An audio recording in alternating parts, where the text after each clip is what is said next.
अगस्त में जो कि 118वीं बैठक हिमाचल प्रदेश स्कूल शिक्षा बोर्ड के फुल बोर्ड की बैठक हुई है बीओडी की। इसमें यहाँ पर उपस्थित सभी बंधु भगिनी जो कि प्रेस और मीडिया से हैं, आपका यहाँ स्वागत है, अभिनंदन है। ये बैठक बहुत महत्वपूर्ण थी। इसमें अनेक प्रकार के फैसले लिए गए। पहला फैसला जो विद्यार्थियों के हित में लिया गया है, बहुत महत्वपूर्ण। 2 प्रकार के स्कॉलरशिप की यहाँ पर बात करूँगा जो कि विद्यार्थियों को दिए जाते हैं। 10वीं में मेरिटोरियस विद्यार्थियों को ऐसे 400 विद्यार्थियों को स्कॉलरशिप बोर्ड के द्वारा दिए जाते हैं और प्रत्येक विद्यार्थी को उसमें 7200 रुपये ऐसी राशि 2 वर्ष के लिए स्कॉलरशिप के लिए दी जाती थी। इसे बढ़ाकर 12,000 रुपये कर दिया गया है, यानी 5,000 तक इसका एनहांसमेंट किया गया है।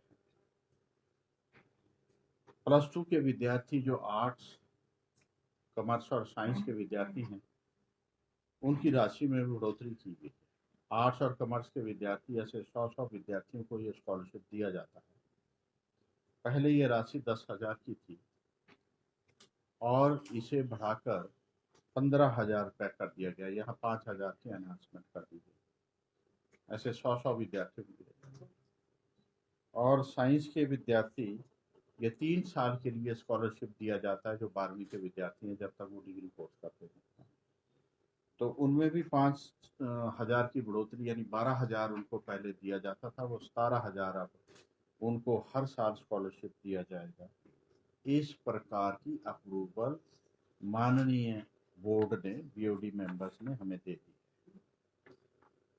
आपको जानकर ये भी खुशी होगी कि बोर्ड के पास एक कॉर्पस फंड है, जो कि उस कॉर्पस फंड पर जो इंटरेस्ट आता है, उस इंटरेस्ट को भी हम विद्यार्थियों को स्कॉलरशिप के रूप में देते हैं। 10 विद्यार्थी साइंस के 10 विद्यार्थी 10वीं के 14 विद्यार्थियों को 10वीं के विद्यार्थियों को दिया जाता है और ऐसे ही 14 विद्यार्थी जो +2 पास कर जाते हैं उनको दिया जाता है।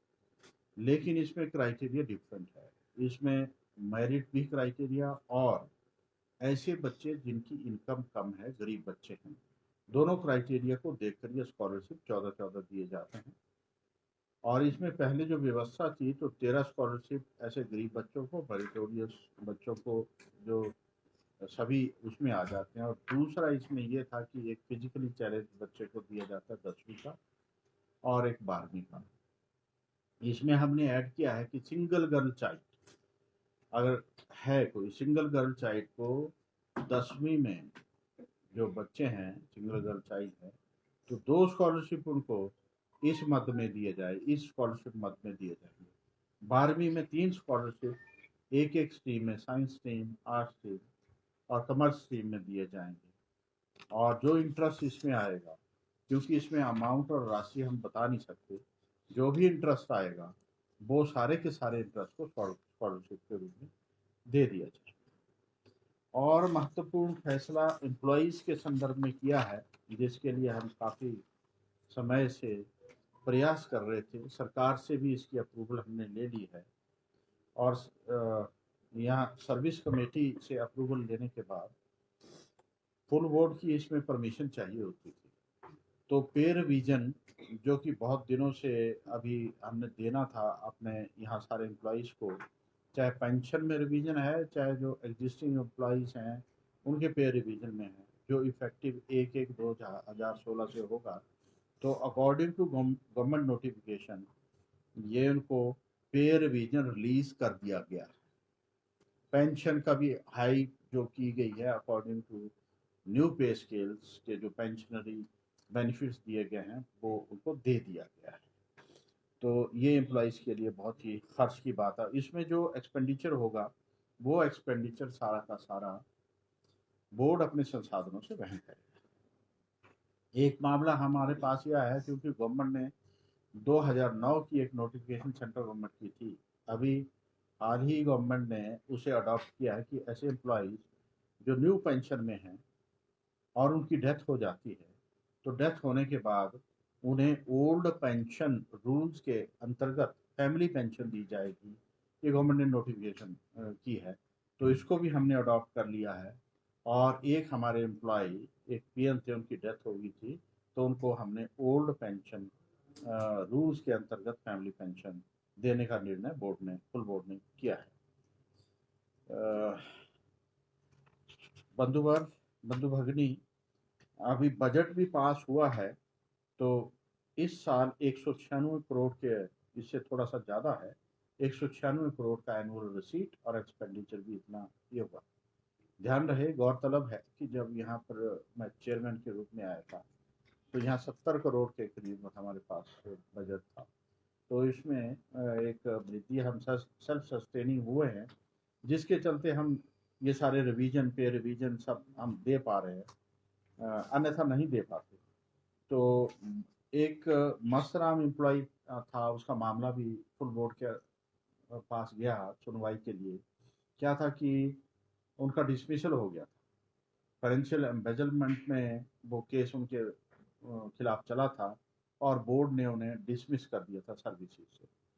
और वो कोर्ट में गए, कोर्ट से उनको कोई राहत नहीं मिली, वो माननीय उच्च न्यायालय में गए, उच्च न्यायालय में बाद में उन्होंने अपना केस विड्रॉ कर लिया और ये कहा कि मैं रिवीजन अपील डालूंगा। तो ये सारी उनकी जो रिवीजन अपील थी, जो पहले डिसमिसल हुआ था, तो ये माननीय बोर्ड के सदस्यों के अंतर्गत ये उनके ध्यान में ये मामला लाया गया।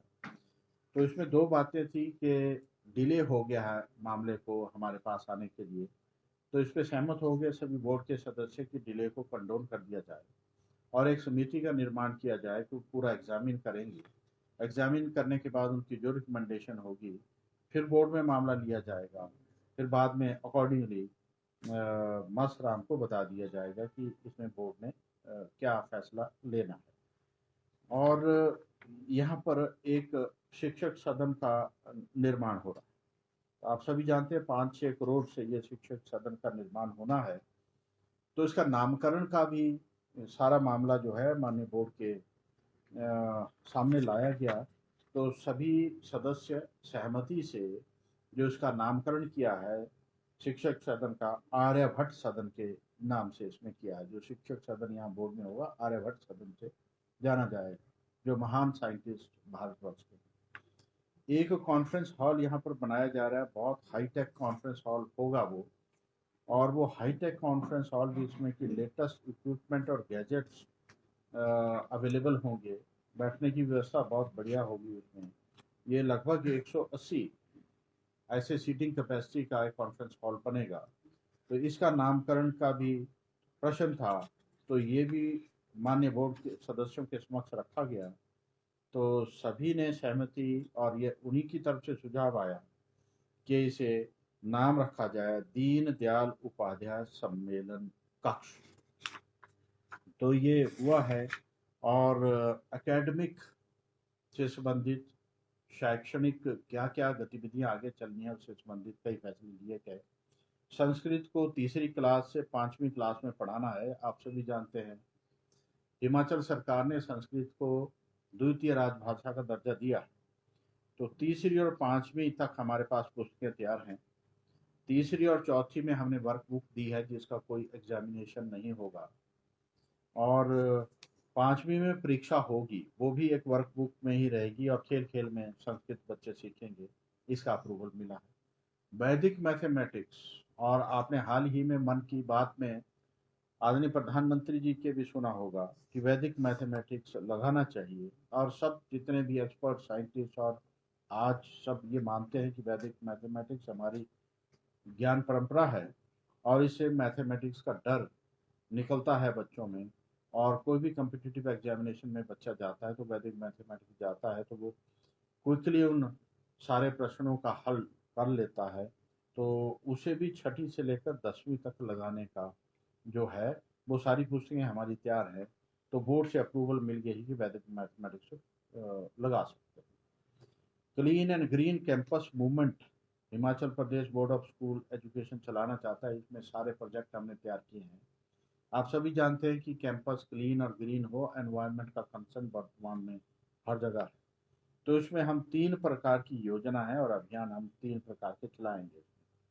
एक है मुख्यमंत्री विद्यालय जल संरक्षण योजना, जिसके अंदर रेन वाटर हार्वेस्टिंग हो सके और सभी विद्यालयों में पर्याप्त जल संरक्षण हो और ये संस्कार बच्चों को मिले, ये व्यवस्था इसमें रहेगी। दूसरा, पर्यावरण से संबंधित व्यवस्था रहेगी कि पर्यावरण के संबंधित जागरूकता, तो ऐसे हरित विद्यालय अभियान इसमें चलाया जाएगा, जिसमें पर्यावरण को बचाने और हरा भरा रखने के लिए संस्कार देने के साथ ऐसे आयुष वाटिका या ऐसे कोई हरित वाटिका, वहाँ पर कोई वाटिका तैयार करने के लिए बोर्ड इसमें अभियान चलाएगा और अपना योगदान देगा। क्लीन एनर्जी, ग्रीन एनर्जी को टैप करने के लिए अब नॉर्डिक कंट्रीज में प्रधानमंत्री जी गए थे, तो वहाँ भी यही कंसर्न सारे नेताओं का था कि हमें ये जितना भी पर्यावरण को नुकसान हुआ तो इसके लिए क्लीन और ग्रीन एनर्जी को हमें टैप करना चाहिए। तो बोर्ड की ये योजना है कि मुख्यमंत्री विद्यालय अक्षय ऊर्जा संवर्धन योजना को चलाया जाए, जिसमें कि सारे स्कूलों को जो जितने जितने फेस मैनर में आ सकते हैं तो उन्हें सोलर पैनल लगे और ऊर्जा वहाँ उपलब्ध हो।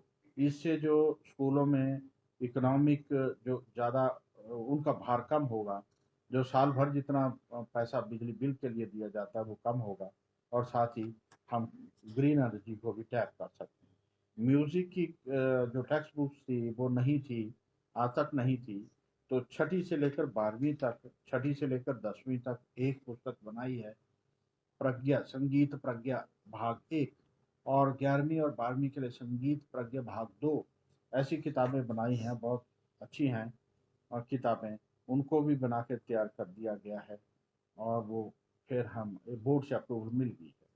और स्वतंत्रता संघर्ष का इतिहास जो हमारे पास पुस्तक थी उसमें संशोधन किया है, इसका अप्रूवल हो गया है। नैतिक शिक्षा एवं जीवन मूल्य, ये पुस्तक हमारी थी, उसमें भी संशोधन किया गया है, उसे और प्रैक्टिकल बनाया गया है। तो ये सारे, इसके अलावा और भी निर्णय हमने किए हैं, लेकिन ये मुख्य निर्णय थे। और कुल गीत जो बनाया गया है उसको भी अप्रूवल मिल गई है। और ये सारे मामले जो एकेडमिक के मामले मैंने आपके सामने बताए, और कुल गीत और प्रेयर जो हैं ये सरकार के समक्ष रखे जाएंगे और उसके बाद अंतिम निर्णय सरकार को लेना है और फिर ये स्कूली व्यवस्था में विधिवत ये प्रारंभ हो सकते हैं। एक और महत्वपूर्ण बात कि अभी तक जो बैग फ्री डे होता है, बैग फ्री डे के ऊपर कोई भी एक्टिविटीज़ ऐसी चिन्हित नहीं थी कि कौन सी एक्टिविटी स्कूलों में होनी चाहिए। तो हमने पूरा आइटिनरी उसका बना दिया है, किस काल में कौन सी गतिविधि स्कूल में होनी चाहिए। बहुत ही बैलेंस और बहुत ही अच्छा, वो जिससे कि बच्चे की पर्सनैलिटी में वो ये उत्थान कर सकती है उसका, ऐसे सारे बिंदु उसमें रखे हैं। तो इस प्रकार के हमने बनाया है और ये अब सरकार की अप्रूवल के लिए और सरकार से डिस्कस करेंगे और फाइनली ये स्कूलों में ये सारी गतिविधि, आप सभी जानते हैं कि नई शिक्षा नीति में गतिविधि आधार पर शिक्षा देने की बात कही गई है। तो हम गतिविधियों को ज़्यादा बढ़ाने का प्रयास के माध्यम से करेंगे। तो इस प्रकार ये सारे निर्णय जो महत्वपूर्ण ये बोर्ड की बैठक है निर्णय। आपका कोई प्रश्न है तो आप वैदिक गणित और संस्कृत को इसी सत्र से जारी किया जाएगा, अगले सत्र से। हाँ, तो इस सत्र अभी सरकार से बातचीत जो अभी सत्र चल पड़ा है, कोविड की वजह से थोड़ा ये इसमें परेशानी हुई, क्योंकि कोविड की वजह हम तो ऐसा चाहते थे कि इसी सत्र से स्टार्ट करें, तो फिर ऐसे बैठकों का दौर शुरू नहीं हुआ और बातचीत नहीं हुई। एक्सपर्ट से भी जो बन के मटेरियल आया तो उसको हमने कई बार रिवाइज करवाया है कि इसको थोड़ा सा आसान भी रखें और किस प्रकार से हो सकता है। तो फिर अब बोर्ड के स्तर पर जितना काम होना था वो हो गया। अब हम सरकार से डिस्कस करेंगे और उसमें संशोधन बोलेंगे, कुछ बोलेंगे तो वो करने। छात्रों को जो छात्रवृत्ति वृत्ति का मामला है, इसमें कौन से छात्रों को जो दिया जाता है? हाँ, बोर्ड की ओर से जो 2 छात्रवृत्ति में पहले 10वीं और 12वीं के बच्चों ये मेरिट के आधार पर दिया जाता है। जो पहले जो मेरिट में आते हैं बच्चे उनको, ऐसे 400 छात्र छात्राएं जो है वो 10वीं की हैं और 100 हैं वो आर्ट्स, कॉमर्स और साइंस स्ट्रीम की हैं। तो उनमें हमने 5-5 हज़ार रुपए की वृद्धि कर दी है। तो उसमें और जो एक और जो राधा कृष्णन छात्रवृत्ति जो दी जाती है, तो उसमें जो 14 छात्रवृत्तियां दी जाती हैं उसमें हमने 2 सिंगल गर्ल चाइल्ड की छात्रवृत्ति का प्रावधान बोर्ड ने सहमति दी है 10वीं में हो जाए। सिंगल गर्ल चाइल्ड का ऐसे 3 छात्रवृत्तियां आर्ट्स, कॉमर्स और साइंस में +2 में देने तो उसमें किए और एम्प्लॉइज के सारे ये पेंशन और पे रिवीजन उसको दे दी। सर कर्मचारी संघ से बोर्ड में रिक्त पड़े पदों को भी करने की मांग कर रहा हाँ हाँ, आपका बहुत अच्छा प्रश्न आपने किया है क्योंकि ये बार बार बातें आ रही हैं लेकिन इसकी जानकारी आप प्रेस बंधुओं को चली जाए। अभी हमने जो कुछ पद थे जो कि स्पोर्ट्स के हैं या एक्स सर्विस मैन के हैं तो ऐसे 5 पद हैं जो कि भर के आगे हों, ज्वाइन भी कर लिया और 25 पद हमने मई 2021 को सबॉर्डिनेट सर्विस सिलेक्शन बोर्ड के लिए भेज दिए हैं।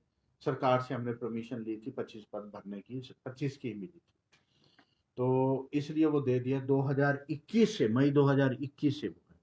कोई केस हो गया था हाई कोर्ट में तो वो वहाँ पर आगे प्रोसेस बढ़ा नहीं है लेकिन वो सारा सॉल्व हो गया है तो मुझे लगता है 1-2 महीने में वो 25 ऐसे कर्मचारी और आने वाले हैं।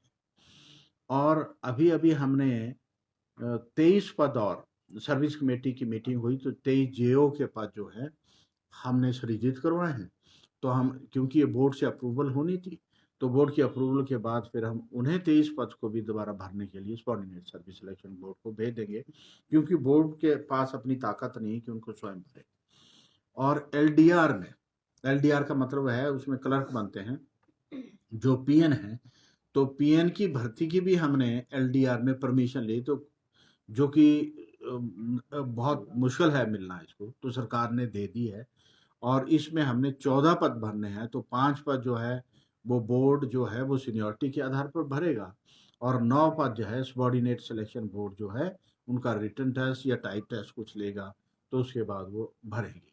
तो उसके लिए भी फिर हमने 14 क्लर्क और आ जाएंगे तो यहाँ पर कोई ऐसी कोई दिक्कत नहीं होगी कि यहाँ पर कोई कर्मचारियों की कोई कमी रहेगी। और हमें काफ़ी सिस्टम डिजिटलाइज कर दिया है। अब जब एग्जामिनेशन लेने की बात या रिजल्ट निकालने की बात है तो उसमें जो हमने आउटसोर्स कुछ कंपनीज की हैं ज़्यादा काम वहाँ पर है इसलिए बाकी शिक्षकों से भी काम होता है तो will be in a comfortable position to run. BOD ने सर इस मामले को सरकार के इस वक्त स्टेप ओवर नहीं किया, उठाया नहीं कि जिस तरह बोर्ड एक स्वायत्त संस्था है, पहले बोर्ड दूसरे चाहे बैंक थे उनकी भर्ती भी करता था, अब बोर्ड अपने कर्मचारियों की यही भर्ती नहीं कर पा रहा है, इस मामले को बीओडी ने नहीं चर्चा की? हाँ हाँ, वो बीओडी में चर्चा करने से कोई निर्णय नहीं निकला क्योंकि ये काउंसिल ऑफ मिनिस्टर ने डिसीजन लिया है और काउंसिल ऑफ मिनिस्टर सुप्रीम है जो डिसीजन लिया that is binding on all the departments as well as on the boards and on the autonomous boards. ये है।